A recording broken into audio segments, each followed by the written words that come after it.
বিসমিল্লাহির রহমানির রহিম। আজ ঐতিহাসিক ৭ই মার্চ, বাঙালি জাতির জীবনে এক অবিস্মরণীয় অলঙ্ঘনীয় দিন। ৭ই মার্চের চেতনা অবিনশ্বর। আমাদের মহান নেতা জাতির পিতা বঙ্গবন্ধু শেখ মুজিবুর রহমান 1971 সালে ৭ই মার্চ ঐতিহাসিক রেসকোর্স ময়দানে, বর্তমানে শহীদ সোহরাওয়ার্দী উদ্যান, এখানে দাঁড়িয়ে বজ্রকণ্ঠে একটি মহাকাব্য রচনা করেছিলেন। সেই মহাকাব্য ধারণ করেছিল হাজার বছরের পরাধীনতার শৃঙ্খল ভেঙে বাঙালি জাতির মুক্তির বার্তা। ওই দিনই বাঙালি জাতির মহানায়ক দ্বিধাহীন চিত্তে ঘোষণা দিয়েছিলেন, এবারের সংগ্রাম আমাদের মুক্তির সংগ্রাম, এবারের সংগ্রাম স্বাধীনতার সংগ্রাম। বঙ্গবন্ধু শেখ মুজিবের দরাজ কণ্ঠে উচ্চারিত হয়েছিল বাঙালির হৃদয় থেকে হৃদয় অনুরণিত শব্দমালা। স্বাধীনতার আকাঙ্ক্ষায় সমগ্র বাঙালি জাতি এক সূত্রে গাঁথা সেই মহাকাব্যের শ্রেষ্ঠ পংক্তি আর দাবায় রাখতে পারবা না। সুতরাং ৭ই মার্চ সামনে রেখে এই মহেন্দ্রক্ষণে আমি গভীর শ্রদ্ধায় প্রথমেই স্মরণ করছি সর্বকালের সর্বশ্রেষ্ঠ বাঙালি জাতির পিতা বঙ্গবন্ধু শেখ মুজিবুর রহমানকে। কৃতজ্ঞ চিত্তে স্মরণ করছি জাতীয় চার নেতা, মহান মুক্তিযুদ্ধে ৩০ লাখ শহীদ ও ২ লাখ সম্ভ্রমহারা মা বোন এবং অগণিত বীর মুক্তিযোদ্ধাকে, যাদের মহান আত্মত্যাগের মধ্য দিয়ে আমরা অর্জন করেছি স্বাধীন সার্বভৌম বাংলাদেশ, এনেছি বিজয় ছিনিয়ে। বঙ্গবন্ধু শেখ মুজিব এবং বাংলাদেশ একই সূত্রে গাঁথা। পূর্ব বাংলার মানুষের ন্যায্য অধিকার আদায় এবং পৃথিবীর মানচিত্রে তাদের জন্য একটি স্বাধীন ভূখণ্ড প্রতিষ্ঠার লক্ষ্য নিয়েই জাতির পিতা শেখ মুজিব পাকিস্তানিদের বিরুদ্ধে দীর্ঘ ২৪ বছর লড়াই সংগ্রাম করেছেন, জেল জুলুম অত্যাচার সহ্য করেছেন এবং সকল আন্দোলনের নেতৃত্ব দিয়েছেন। একমাত্র তিনিই ছিলেন হাজার বছরের শোষিত বঞ্চিত বাঙালিদের মধ্যে সবচেয়ে বলিষ্ঠ কণ্ঠস্বর। বঙ্গবন্ধু শেখ মুজিবের নেতৃত্বে আওয়ামী লীগ 1970 সালের নির্বাচনে একক সংখ্যাগরিষ্ঠতা লাভ করে, কিন্তু পাকিস্তানি শাসকরা আওয়ামী লীগের হাতে দেশ পরিচালনার দায়িত্ব অর্পণ না করে নানা ধরনের টালবাহানা শুরু করে। বঙ্গবন্ধু শেখ মুজিব বাংলাদেশের সর্বস্তরের মানুষকে নিয়ে পাকিস্তানি শাসকদের বিরুদ্ধে অসহযোগ আন্দোলনের ডাক দেন। ৭ই মার্চ ভাষণ আমাদের মহান স্বাধীনতা অর্জনের অমর বাণী। 1971 সালে মহান মুক্তিযুদ্ধ চলাকালীন এই অমর বাণী প্রতিটি মুক্তিযোদ্ধাকে প্রেরণা জুগিয়েছিল। জাতির পিতা বঙ্গবন্ধু শেখ মুজিবুর রহমান বীর বাঙালিদের অবশ্যম্ভাবী বিজয়কে উৎকীর্ণ করেন তার ভাষণের শেষ দুটি শব্দে, জয় বাংলা স্লোগানে। রাজনীতির কালোজয়ী মহাকবি বঙ্গবন্ধু শেখ মুজিব এই ভাষণের মাধ্যমে দেশের শাসনভার জনগণের হাতেই তুলে দেন।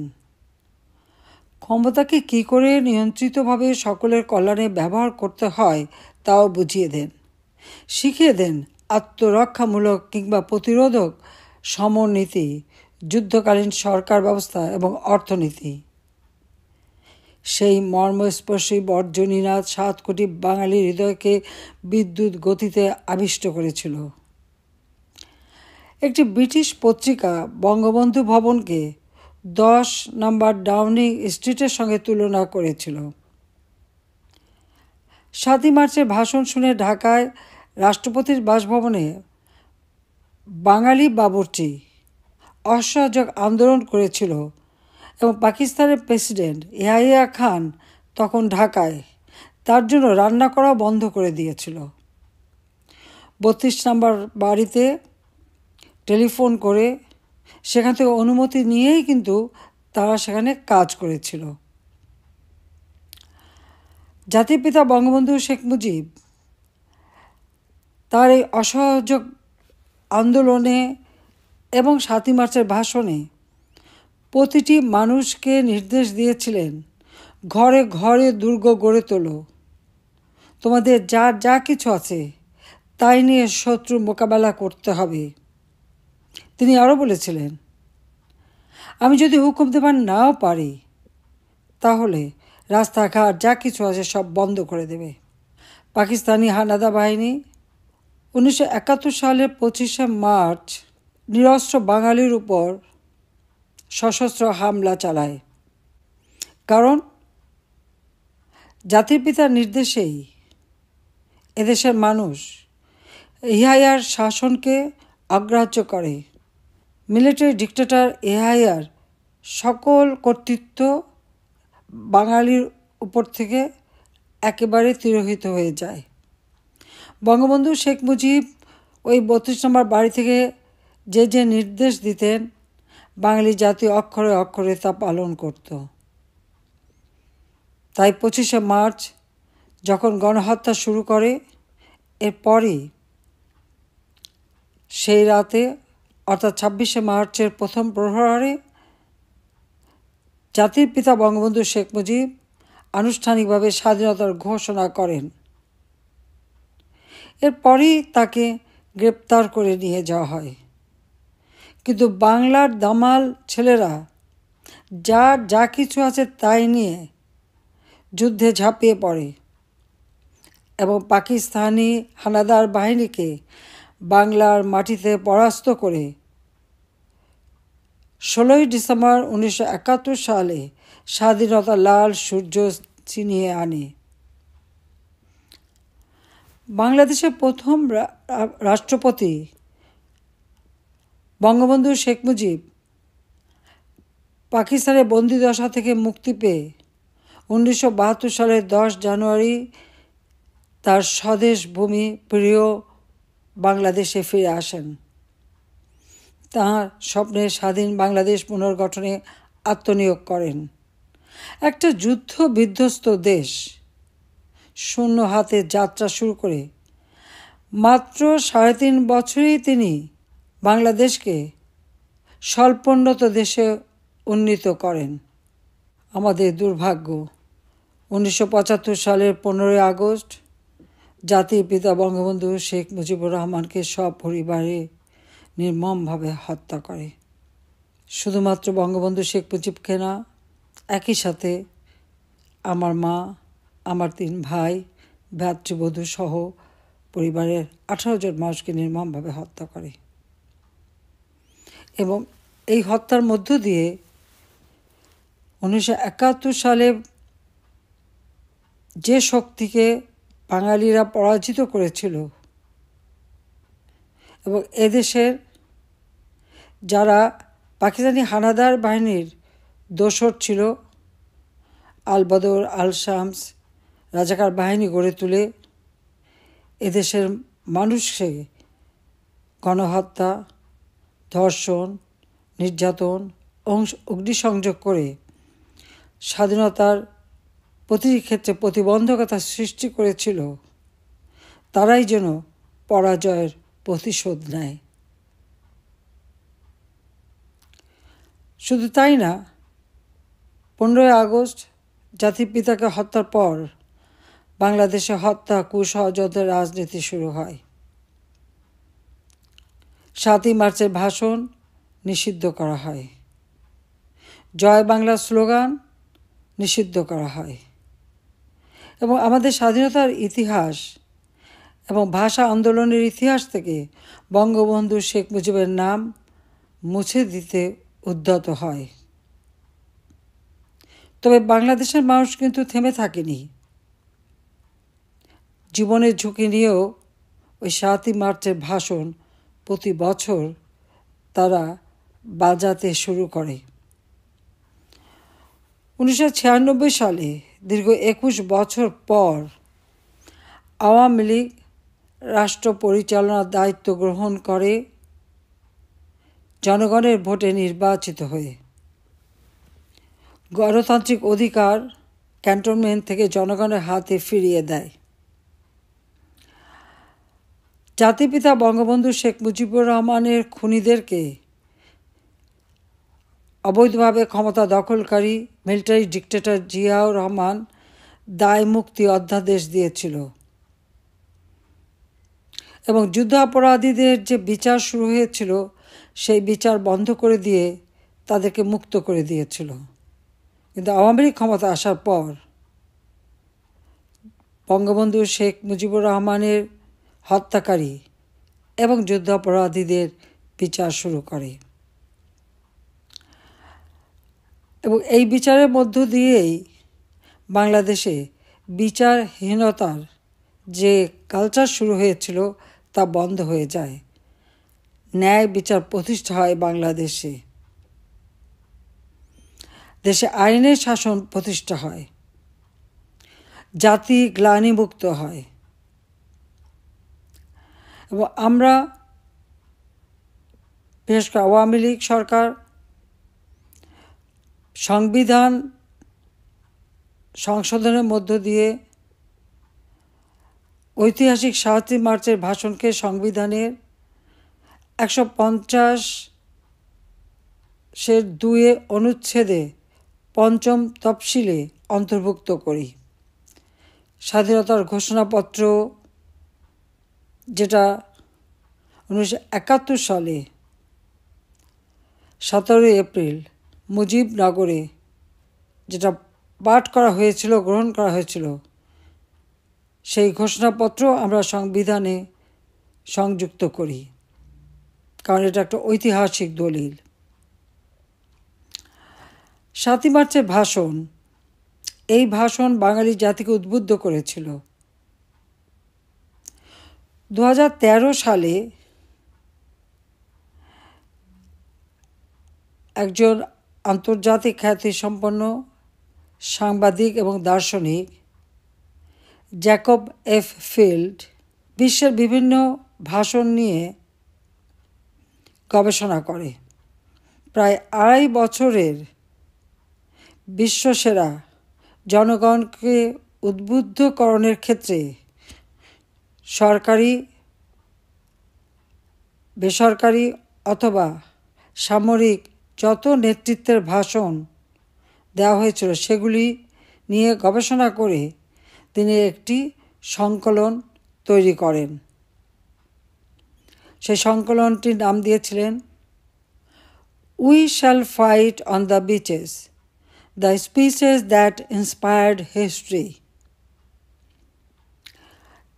এই সংকলনে জাতির পিতা বঙ্গবন্ধু শেখ মুজিবের ৭ই মার্চের ভাষণ অন্যতম শ্রেষ্ঠ ভাষণ হিসেবে অন্তর্ভুক্ত হয় এবং জাতিসংঘে ইউনেস্কো ২০১৭ সালের ৩০ অক্টোবর এই ভাষণকে বিশ্ব প্রামাণ্য ঐতিহ্য দলিলে স্বীকৃতি প্রদান করে। শুধু তাই নয়, ইউনেস্কো মনে করে এই ভাষণটির মাধ্যমে জাতির পিতা প্রকারান্তরেই বাংলাদেশের স্বাধীনতা ঘোষণা করেছিলেন। জাতির পিতা বঙ্গবন্ধু শেখ মুজিবের ঐতিহাসিক ৭ মার্চের ভাষণের বিশ্ব স্বীকৃতি আজ বাঙালি জাতির জন্য এক বিরল সম্মান ও গৌরবের স্মারক। জয় বাংলা স্লোগান আমাদের উচ্চ আদালত হাইকোর্টের রায়ের উপর ভিত্তি করেই মন্ত্রিপরিষদ বিভাগ এই স্লোগানকে জাতীয় স্লোগান হিসেবে ঘোষণা করে। অত্যন্ত দুঃখের বিষয়, আওয়ামী লীগ দ্বিতীয়বার ২০০৯ সালে সরকার গঠন করার পর বাংলাদেশের জনগণের আর্থসামাজিক উন্নতি করে বাংলাদেশকে উন্নয়নশীল দেশের মর্যাদায় অধিষ্ঠিত করে। ২০২০ সালে জাতির পিতার জন্মশতবার্ষিকী এবং ২০২১ সালে স্বাধীনতার সুবর্ণ জয়ন্তী যখন আমরা উদযাপন করেছি, ঠিক সেই সময় আমরা এই স্বীকৃতিটা পাই। কিন্তু অত্যন্ত দুঃখের বিষয়, ২০২৪ সালে নির্বাচনে আওয়ামী লীগ আবারও সরকার গঠন করে কিন্তু তখনই এক বিশাল চক্রান্ত শুরু হয়েছিল। আওয়ামী লীগ যখনই ক্ষমতা এসেছে, আওয়ামী লীগের বিরুদ্ধে সবসময় একটা চক্রান্ত চলেছে।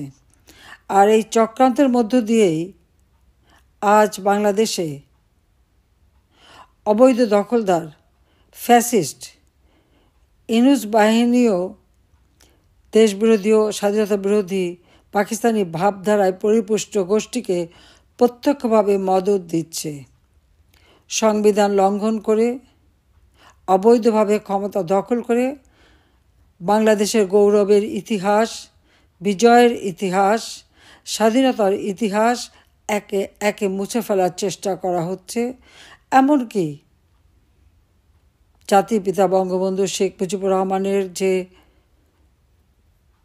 বাসভবন ধানমন্ডি ৩২ নম্বর সড়কে, যেখান থেকে জাতির পিতা বঙ্গবন্ধু শেখ মুজিব স্বাধীনতার ঘোষণা দিয়েছিলেন, আর যে বাড়িতে তাকে নির্মমভাবে হত্যা করা হয়, যে বাড়িটি উত্তরাধিকার সূত্রে আমি আর রেহানা পেয়েছিলাম, আমরা তা বঙ্গবন্ধুর স্মৃতি জাদুঘর হিসেবে প্রতিষ্ঠিত করি এবং বঙ্গবন্ধু মেমোরিয়াল ট্রাস্টের হাতে অর্পণ করে দিই। জনগণের সম্পত্তি জনগণের হাতে ফিরিয়ে দিই। কিন্তু আজকে আমরা দেখি অবৈধভাবে রাষ্ট্র ক্ষমতা দখলের পর এই অশুভ শক্তি রাষ্ট্রের সকল পর্যায় থেকে মহান মুক্তিযুদ্ধ ও জাতির পিতা বঙ্গবন্ধু শেখ মুজিবুর রহমানের স্মৃতিচিহ্ন মুছে ফেলে দিচ্ছে একের পর এক। কোনো কোনো জায়গায় বঙ্গবন্ধু শেখ মুজিবের নামের পরিবর্তে কুখ্যাত স্বাধীনতা বিরোধীদের নাম বসিয়েছে। এমনকি সেই ঐতিহাসিক ভাষণ, যে ভাষণ আন্তর্জাতিক স্বীকৃতি পেয়েছে, সেই ভাষণও রাষ্ট্রাচারের সকল অংশ থেকে বাদ দেওয়া হয়েছে। যে জয় বাংলা স্লোগান দিয়ে মহান মুক্তিযুদ্ধে মুক্তিযোদ্ধারা বুকের তাজা রক্ত ঢেলে দিয়ে স্বাধীনতা এনে দিয়েছে, সেই জয় বাংলা স্লোগানও আজকে বাতিল করা হয়েছে। এই অবৈধ দখলদার ফ্যাসিস্ট ইউনূস গং পরিকল্পিতভাবে বাঙালি জাতির গৌরবোজ্জ্বল অর্জনসমূহকে ধূলিসাৎ করার অপতৎপরতায় লিপ্ত। মহান মুক্তিযুদ্ধের মাধ্যমে অর্জিত বাঙালির হাজার বছরের কাঙ্ক্ষিত স্বাধীনতা ও সার্বভৌমত্ব অক্ষুণ্ণ রাখতে এবং আমাদের প্রাণপ্রিয় মাতৃভূমিকে ধ্বংসের হাত থেকে রক্ষা করতে এই দেশবিরোধী ও জনগণ বিরোধী অপশক্তির বিরুদ্ধে গণশক্তির জাগরণ আশু প্রয়োজন। মহান মুক্তিযুদ্ধের চেতনায় উদ্ভাসিত এই জনগণের শক্তিকেই আমাদেরকে আরও সুসংহত করতে হবে, কারণ এদেশের প্রতিটি অর্জনের ক্ষেত্রে জনগণের শক্তি হচ্ছে সবথেকে বড় শক্তি। কাজে এই গণশক্তিকে রক্ষে সাধ্য কারো নেই। উন্নত, সমৃদ্ধ, শান্তিপূর্ণ ও নিরাপদ বাংলাদেশ বিনির্মাণে এই অপশক্তিকে অবশ্যই বাংলার মাটি থেকে দূর করতে হবে। আমি মনে করি সমগ্র জাতি ঐক্যবদ্ধ হয়েই আমরা আজকে বাংলাদেশকে যে আর্থসামাজিকভাবে ধ্বংসের কিনারায় নিয়ে যাওয়া হয়েছে, দেশের মানুষের জীবন যে না বিশ্বাস উঠেছে, দ্রব্যমূল্যের ঊর্ধ্বগতি, বিচারহীনতা, মানুষের জীবনের নিরাপত্তা, ঘরে বাইরে সর্বক্ষেত্রেই যেটা অস্বাভাবিক পরিস্থিতির সৃষ্টি করেছে, এখান থেকে বাঙালি জাতিকে মুক্ত করতে হবে। বাঙালি জাতির জীবনের শান্তি, নিরাপত্তা ফিরিয়ে আনতে হবে। অর্থনৈতিক, রাজনৈতিক, সামাজিক ও সাংস্কৃতিক মুক্তির মধ্য দিয়ে বাঙালি জাতির হাজার বছরের ইতিহাস ও ঐতিহ্যকে আরও সমুন্নত করতে হবে। আমি বিশ্বাস করি জয় বাংলা স্লোগান এবং জাতিপিতা বঙ্গবন্ধু শেখ মুজিবুর রহমান এর ৭ই মার্চের ভাষণ যুগে যুগে বাঙালিদের বিশ্বের বুকে আত্মমর্যাদার সাথে মাথা উঁচু করে চলতে এবং মা ও মাতৃভূমির পক্ষে লড়াই সংগ্রামে অনুপ্রেরণা যোগাবে। আমি তাই সমগ্র বাঙালি জাতিকে এই আহ্বানই জানাবো যে ইতিহাস বিকৃতির মধ্য দিয়ে বাঙালির যে অর্জনগুলি একে একে নস্যাৎ করবার চক্রান্ত করে যাচ্ছে তার বিরুদ্ধে সকলকে রুখে দাঁড়াতে হবে। আসুন আমরা মহান মুক্তিযুদ্ধে আমরা যে বিজয় অর্জন করেছি, বিজয়ী জাতি হিসেবে মাথা উঁচু করে চলার জন্য আমাদের তরুণ সমাজ, আমাদের দেশের আবাল বৃদ্ধ বনিতা সকলকেই আমি আহ্বান জানাচ্ছি। আমাদের দেশের মর্যাদা আন্তর্জাতিকভাবে স্বীকৃতি পাক, সেটাই আমরা চাই। যে সম্মান আমরা অর্জন করেছিলাম, যা আজকে এই অপশক্তির হাতে ধূলিসাৎ হয়ে গেছে, সেই বিজয়ের গৌরব আবার আমরা ইনশাল্লাহ ফিরিয়ে আনব। তার জন্য আমি জনগণের শক্তিকেই বিশ্বাস করি, আর জনগণের মর্যাদা রক্ষা করাই আমার একমাত্র কর্তব্য। তাই আপনাদের সহযোগিতা কামনা করি। সবাই ঐক্যবদ্ধ হন, অপশক্তির বিরুদ্ধে রুখে দাঁড়ান। ৭ই মার্চের ভাষণে জাতির পিতা যে পথ আমাদের দেখিয়ে দিয়ে গেছেন, সেই পথ ধরেই আমাদেরকে গণতন্ত্র ফিরিয়ে এনে অর্থনৈতিক মুক্তি অর্জনের মধ্য দিয়ে আমাদের দেশকে আবার এগিয়ে নিয়ে যেতে হবে। ইনশাল্লাহ জনগণের জয় হবেই। জয় বাংলা, জয় বঙ্গবন্ধু, বাংলাদেশ চিরজীবী হোক।